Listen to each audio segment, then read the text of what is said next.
Halo, sahabat Wahana terkini. Wahana TV hadir kembali di sela-sela aktivitas Anda. Bersama saya Anggita Lumban Gaul akan memberikan berita teraktual dan berimbang.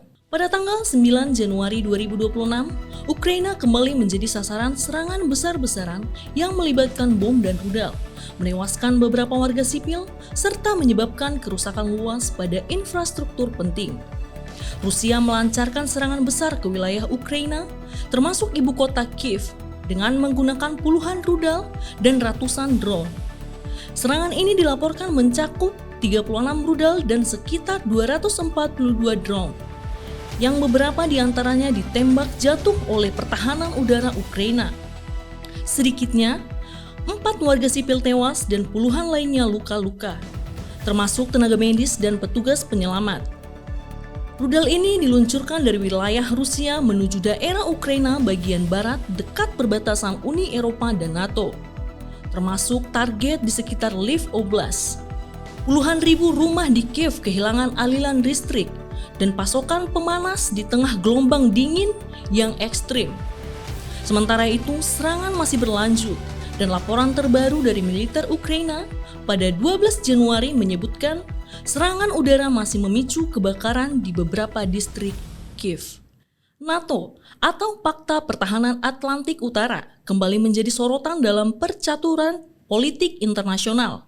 Setelah konflik berkepanjangan di Ukraina, Rusia menilai ekspansi NATO ke Eropa Timur sebagai ancaman langsung terhadap keamanan nasionalnya. 13 Januari 2026, Cina mengecam gagasan Amerika Serikat menggunakan isu Rusia atau Cina sebagai dalih untuk mengejar kepentingan Arktik. Dengan juru bicara Kementerian Luar Negeri menegaskan, Cina bertindak sesuai hukum internasional dan menolak apa yang disebutnya provokasi Barat. NATO di Brussels sementara itu menghadapi dinamika internal setelah Presiden Amerika Serikat Donald Trump kembali mengancam akan mengambil alih Greenland dengan alasan untuk mencegah pengaruh Rusia dan Cina di Arktik.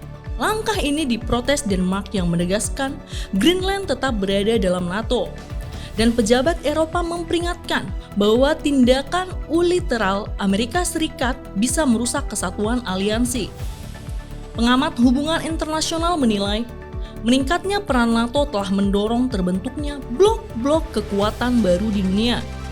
Kondisi ini dikhawatirkan akan membawa dunia kembali pada perang dingin dengan ketegangan, perlombaan senjata, dan konflik geopolitik yang semakin kompleks.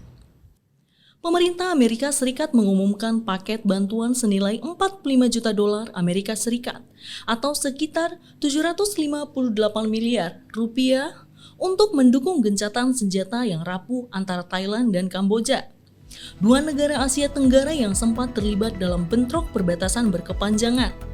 Menurut pernyataan resmi dari Asisten Menteri Luar Negeri Amerika Serikat untuk urusan Asia Timur dan Pasifik, Michael George Desombri, bantuan itu disiapkan untuk memperkuat pelaksanaan perjanjian damai dan membantu pemulihan pasca politik. Bantuan ini dinilai penting karena gencatan senjata yang disepakati pada 27 Desember 2025 masih tergolong rapuh setelah konflik sengit yang menewaskan puluhan warga dan menyebabkan ratusan ribu orang mengungsi di kedua sisi perbatasan.